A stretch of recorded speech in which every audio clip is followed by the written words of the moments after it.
Welcome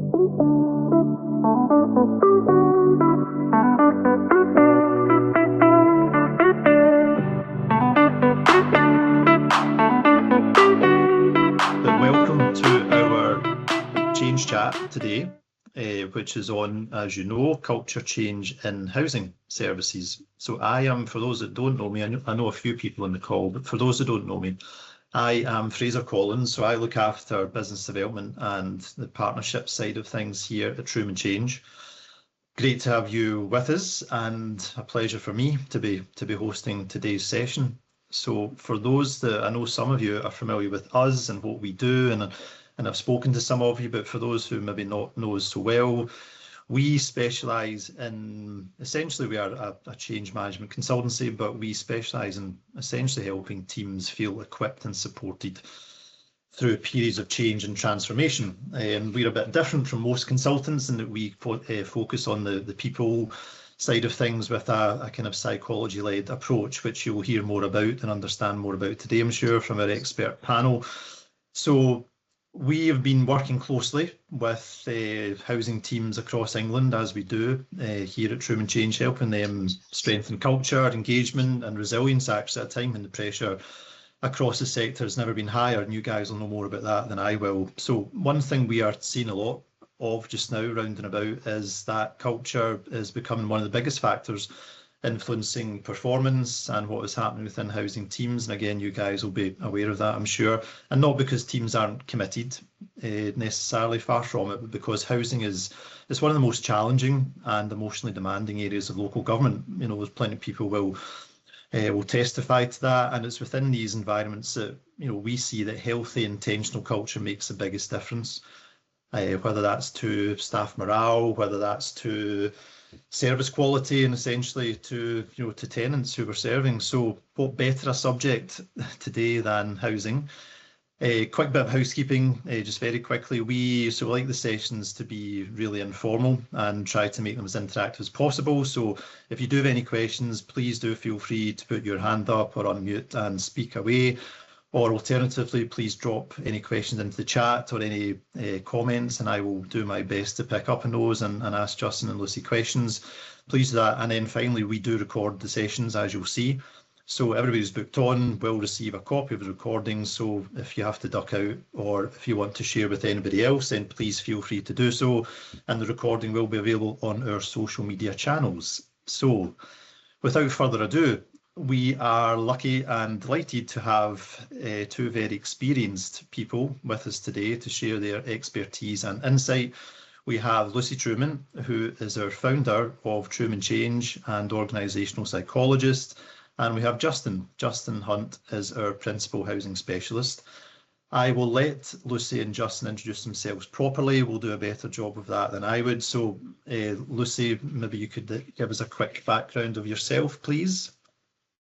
Yeah, so I'm Lucy. I'm founder of Trueman Change and an organisational psychologist, and my background is predominantly in local government and change and transformation, but over the last sort of 3 years I've been doing quite a bit of work in housing as well.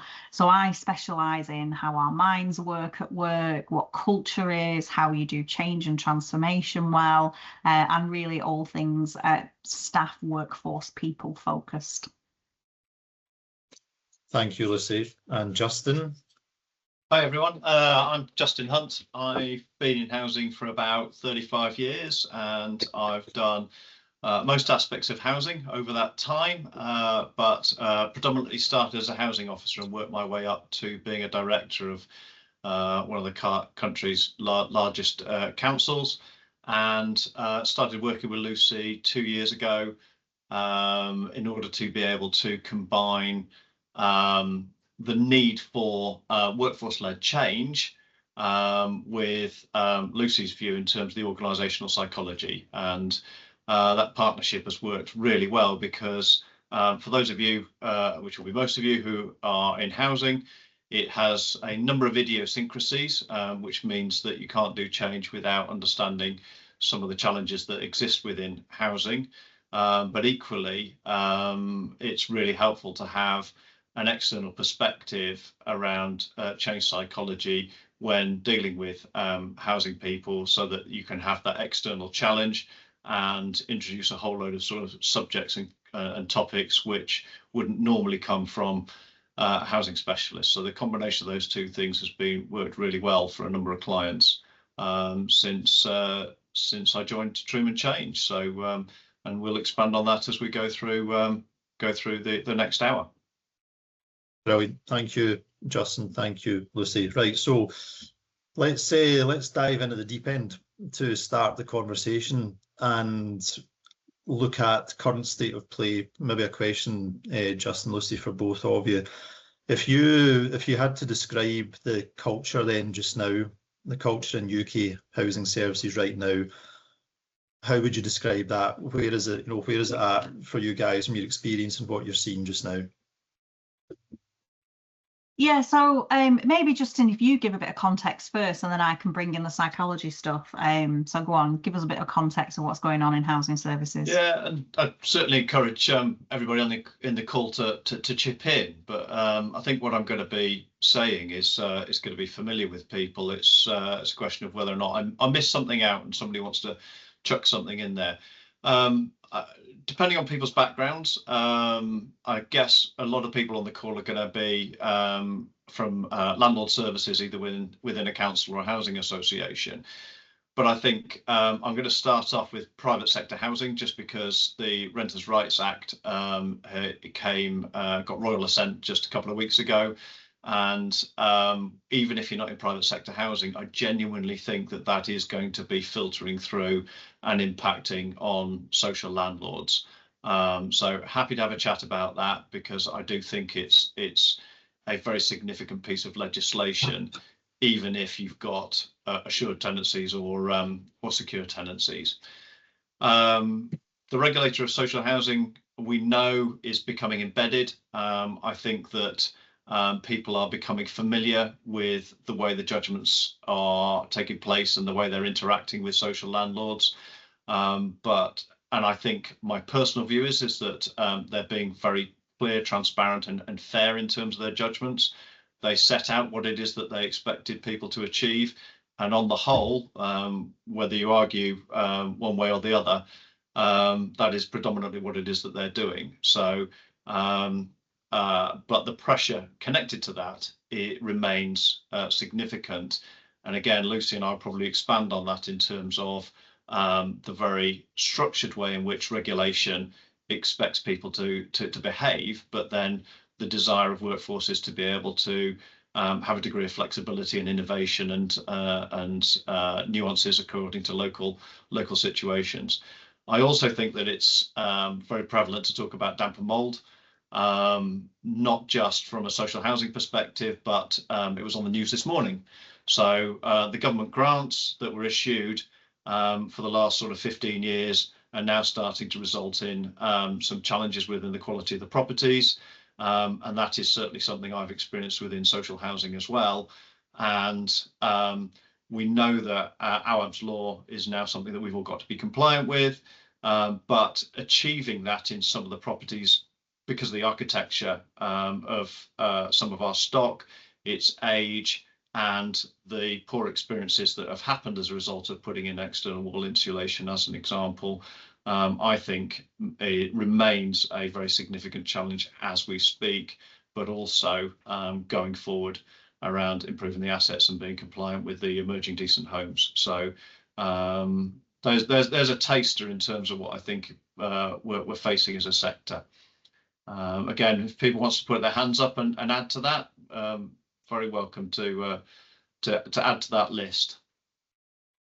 And Lucy, from your point of view, then, from more psychology kind of backed based, what is your kind of sum up, if you like, of where things are at just now? Well, the things that I'm noticing, so I'd say there's probably 5 things, and they obviously overlap massively with Justin's context and scene setting there. So the first one is the regulator is, in terms of the impact that it's having on staff and culture, that is a shift in culture. So worst case scenario, what you may end up seeing is people being extremely fearful of the regulator becoming almost a distraction. So what you often see, for example, in children's services is sometimes the fear of Ofsted can actually override good practice, and Ofsted coming in to do an inspection is incredibly disruptive.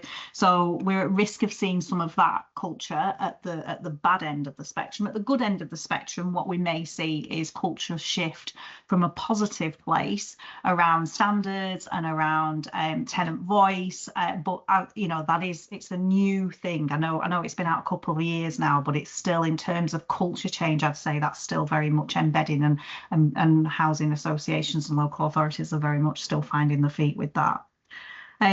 The second thing I would say is that what I've seen in terms of workforce in the housing services that I've been involved in, you've got like a lot of the workforce is very sort of operational and practical. It's people doing repairs. And there's kind of a shift in expectation that we don't want housing to just be a bricks and mortar practical service. We're more interested nowadays in system-wide kind of perspective, and we're expecting people that probably went into the sector on a very practical bricks and mortar basis to suddenly start being aware of things. Well, not suddenly, but gradually over a period of time, becoming more and more aware of things like risk around safeguarding and domestic violence. And so we want our people to have a more holistic approach, and we see, as research has developed over the years, that housing is really crucial for people's well-being and stability and life outcomes. So I feel like possibly the expectation and the pressure on people that have gone into the sector has probably increased over the years as our maturity and of understanding of how important these things are has changed. Which brings me on to the third thing, which is, I think that if people are social workers or doctors or nurses or police officers, they're given quite a lot of training around how to handle the emotional demands of the role. So, social workers, for example, will have things like supervision, and when Ofsted do inspect, they inspect whether or not that supervision is appropriate, and they're given training about boundaries and how to handle the difficulty of the things that you're seeing. I think housing services are a little bit behind the curve with that, because they're very often dealing with the same families, the same trauma, the same situations, but actually they don't necessarily have any of that training. So an observation of mine is that I come across a lot of people in housing who take a lot of personal responsibility on, and they struggle with that emotional demands. So I think that's something that we definitely need to tackle. Perhaps less important, but there are a variety of models in housing. You've got housing associations, you've got ALMOs, you've got we've recently worked with an ALMO coming back in-house. You've got local authority run services, and they all bring slightly different cultural nuances. So I was speaking to somebody this morning about that transition of going from an arm's length organisation to suddenly having to learn a lot about being in a politically driven organisation because they're back in a local authority now. So I think all those things influence culture as well. So it's important to understand that setting. And the final thing is it's really high profile, and I feel like it's becoming more and more high profile, certainly over the last 10 years. And there's been some really big landmark situations like Grenfell that suddenly, probably again, not suddenly, but a real increase over time. And I think when you put all that together, it's a real melting pot for a workforce. This is massively generalizing, but a workforce that have had to come to terms with broadening roles, more high profile, more scrutiny, regulatory, all of that put together with, perhaps not as much training around how to handle their own emotional demands in a situation. I think there's a lot going on in housing at the moment. I would say and I, like Justin says, very welcome any views from attendees on the call, whether it's through the chat or speaking, but it feels like it's an awful lot. And I say that as an outsider looking in. That's not somebody that's kind of been embedded in it. It is an awful lot. Yeah, okay. Sarah, you've got your hand up. You maybe want to ask a question?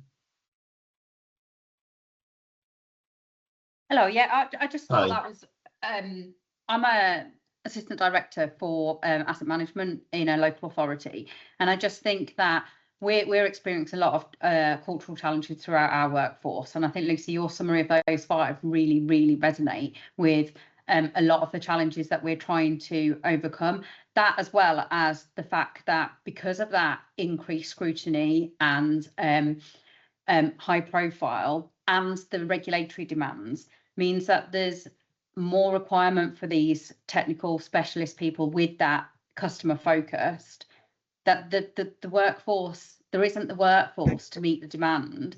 So therefore there's an element of, well, actually we can't go out without having an infinite amount of money to pay the costs that people can rightly go and charge for their services, which leads to the risks then around competency within the workforce. And then you are putting pressure on our existing workforce. Now, my workforce are, predominantly 45, 50 plus, been in local authority for 30 plus years. And there's an element of, actually, yeah, they've seen it before to some degree. They've seen levels of regulation. That there's a complacency, so they think we're just going back to how we were. So they then don't think about what that new regulation looks like. And also they're at an age that they don't want to learn new skills. They don't want to become more competent.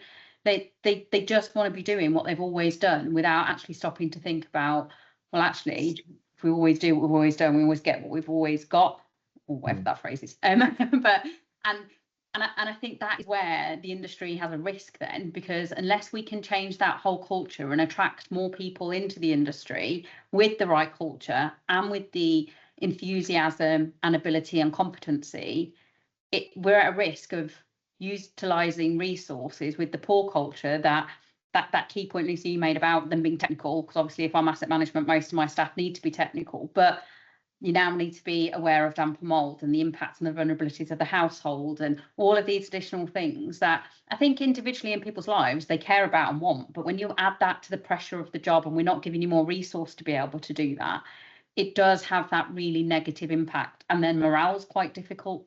So I'm sure there are some highlights in there as well, but I'm just talking from my perspective over the last couple of years where we're trying to deliver all of these things. The culture really does need that shift, and it is quite a difficult landscape to be able to do that in. Yeah, it is. What I would recommend in your position where you are now is do a lot of workforce driven approach to change. So to counteract that feeling like there's lots of stuff going on, even just simple engagement and sessions with staff where you can be like, right, what can we do to make our current jobs a tiny bit easier, and then implement some of those changes. I've seen we did a piece of work with a repairs team where that made a big impact, and it was fairly small changes. So things like, well, if we just change the way that we recorded this data, if we just change the way that we how we managed our workforce, there were fairly small changes, even down to what items we keep in stock. Because then the staff began to feel much more empowered, you're then in a place where they're forward thinking and they're proactive instead of feeling like a victim to all of the change. But I'd welcome Justin's thoughts, because obviously Justin's more of a technical expert than I am. Yeah, I do recognise what you're saying, Sarah, and it's really helpful to have your input. I think that one of the challenges that we're experiencing is preparation for regulatory inspection fatigue. It's quite difficult to have that heightened awareness of the potential for being inspected, and it is a big deal. C1 versus C4, has huge impacts on an organisation in terms of the way it's perceived. But yeah, ultimately, what Lucy's saying is that is again what I've experienced, and exactly why it is that Lucy and I hooked up together, because it's very easy on a short-term basis to look for those quick wins, and we're all familiar with that phrase within the workplace. It's just that there's a limit to the amount of quick wins that you can work your way through in order to be able to get through the next day, the next week, the next month kind of thing. And what all organisations need to do is to invest in workforce development, whether that be through the way that Lucy's described, or developing individuals so that they're coming through in order to be able to have that succession approach. And I think that housing hasn't done that in the way that it needs to.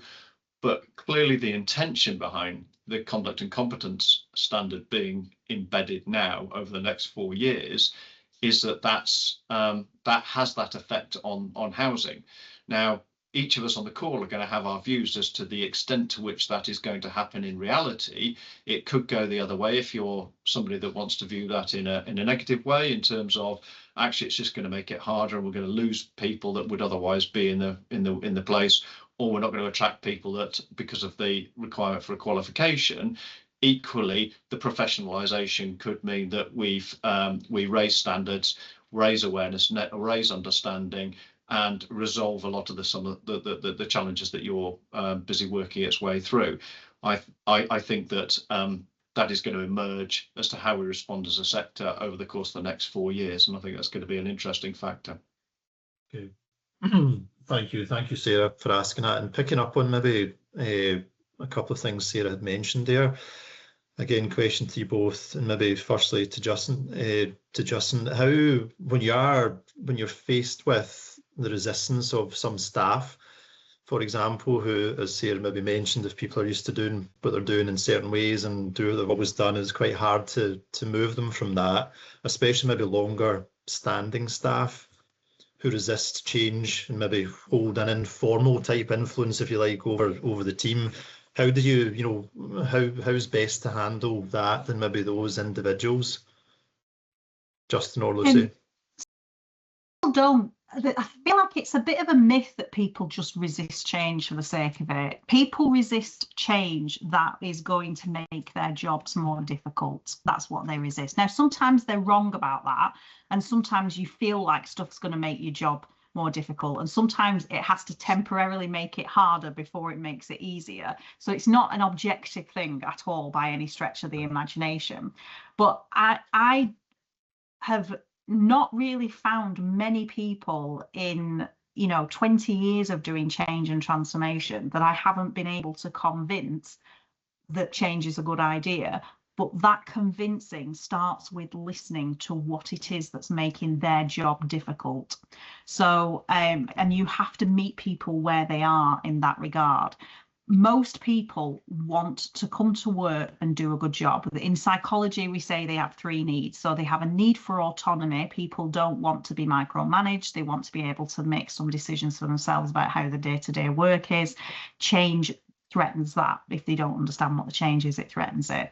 People want to get along with the people that they work with. Again, change threatens that, because I'm not going to be working with new people who I don't know. And the third thing is people want a sense of competence, or sometimes people call it mastery. So most people want to do a good job. They want to be good at their job. Again, change threatens that, because you start thinking, well, this is changing and I won't know how to do it. I won't be good at my job.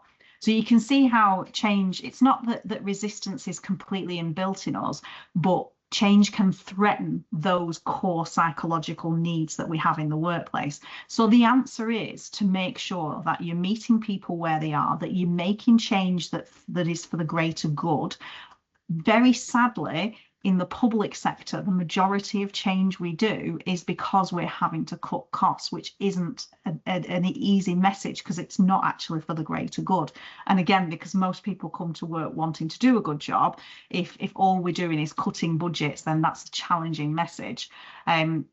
But yeah, it's about meeting people where they are, making it easier for them to do a good job, making sure that they can shape that change and be part of that change, and making sure that they can build relationships.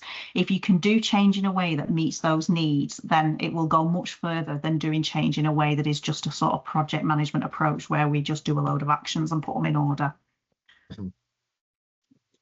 Thanks, Lucy. Yeah, Justin? Yeah, so I think what you're about to see is how my housing experience complements what Lucy says from a psychological point of view. So everything that Lucy said is absolutely everything that I've experienced, which is why we approach stuff and fix stuff in as a team. So my experience is going into housing departments, housing services, what I experience is what it is that Sarah's described, and the challenge is often the case that you've got a group of staff, and housing tends to attract a particular type of person. I say this with absolute affection, having been in housing for 35 years. But they tend to be strong-willed and therefore are able to communicate their views on what should and should not happen quite strongly. And if they are wanting to resist change, that can be a difficult thing to have to overcome. What then tends to happen with less experienced managers is that they focus on the people that are leading the negativity, and that tends to suck in a lot of their thought processes and conversations. That needs to happen, but in my experience, focusing on good performance is a very effective way of isolating the people that are communicating some of the negativity. And that's really hard as a manager, as a leader, because if you focus on the negativity, that's what the negative people want, and it's the stuff that keeps you awake at night, etc., etc.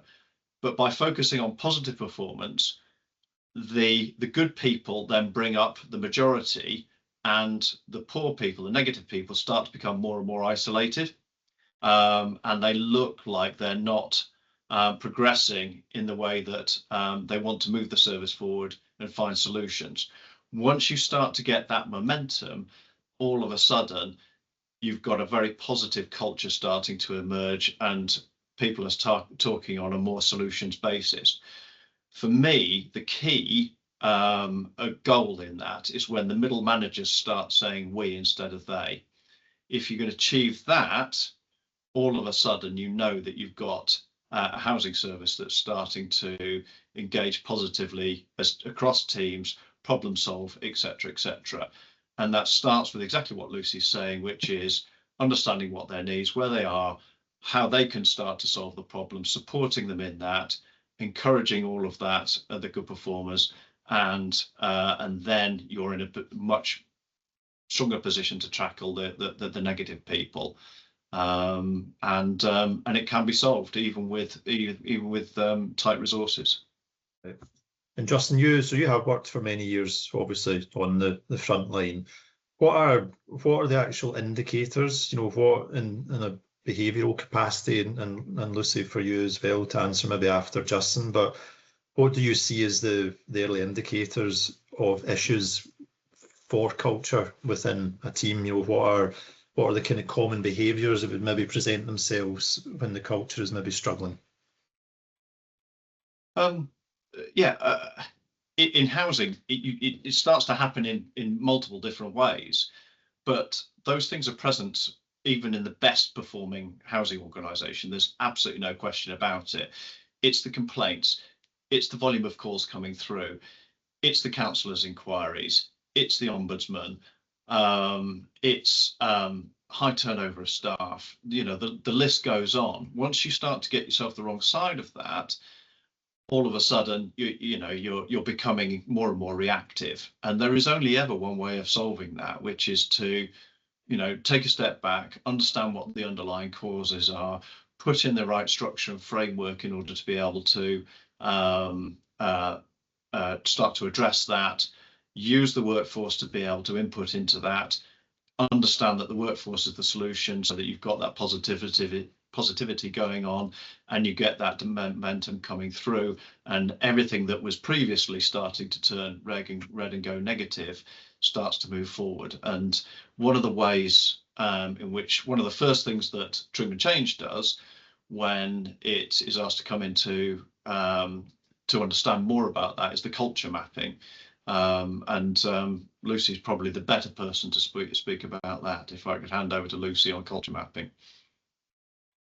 Yeah, so just in answer to your question, Fraser, it's actually a more difficult question to answer than a lot of people realise, because culture is highly contextual. And I do agree with Justin that you've got to look at more objective outputs of an organisation. So what is the performance like? What are the complaints like? They're really, really good examples, because in reality, culture is very difficult to read in terms of there being a problem because what is perfectly acceptable in one organisation is not in another. So take swearing, for example. In some organisations, like in a kitchen, it's quite normal for people to be swearing at each other, whereas in other more corporate organisations, it would be quite shocking if somebody just started swearing at everybody.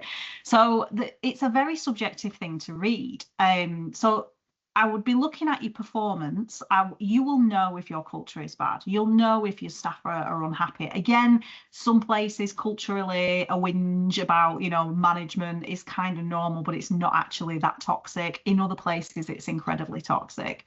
Things like morale, things like staff turnover are indicative. Things, you know, like bullying and just toxic work environments. So it is looking at what the outcome is. When you get to the point where you're like, okay, we think there might be a problem here, the way that we look at culture in terms of a practical methodology for how you can look at culture so that you can change it for the better is we view culture as messages and how messages move around the organisation.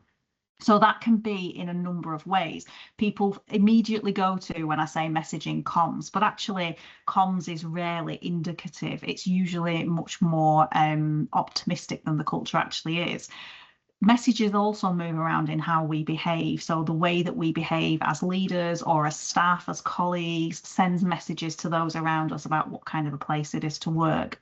The way that we make decisions sends a message. So the way that we run meetings sends a message. I worked with a council who wanted their middle manager level to be much more collaborative and work across, and stop working in silos, work across the whole council. Actually, in terms of the way they ran meetings, they had departmental meetings where they didn't invite anybody from any other part of the council. So you can see how that is a direct contradiction. So that's sending a message. The signs that we have up in the toilets and the kitchen do send a message as well. The stories that we tell sends a message. We worked, Justin and I, together in an organisation where we went in and everybody was repeating this story of we have a really high turnover of staff. When we looked at the facts, actually they didn't at all. It was just a small number of quite vocal people had left. So it's subjective. That doesn't matter. It's how those messages are received by staff. So even when they're not true, like the example I just gave, they still feed the culture. So the way that you need to read culture is through an assessment of those messaging. And you have to do that from the perspective of the workforce, not the management, because it's how messages are internalised and received. If your staff don't believe that the staff survey is anonymous, it doesn't matter whether it is anonymous or not. If they don't believe it and they're telling everybody that, it's influencing the culture.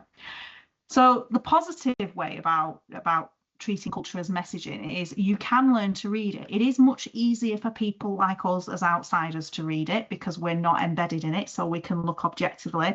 And what we can then do is take that a step further and really look at the interpretation of that and what the psychology of that is, and to be able to give you a really good, strong, objective view on what your culture is.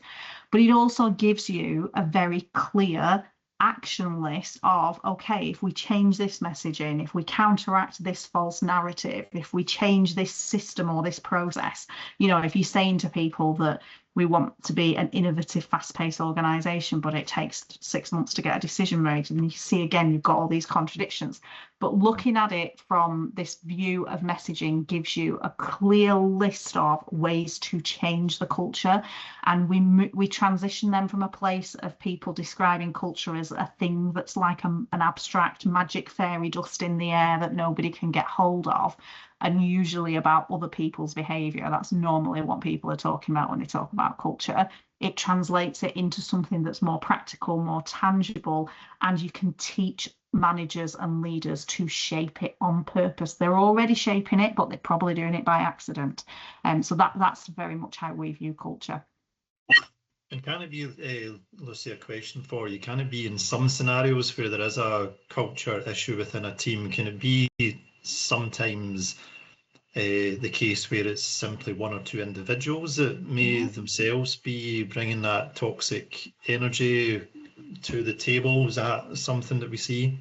Yeah, absolutely. And we do see it a lot, but I never treat it as a starting point. And the reason even if people tell me to,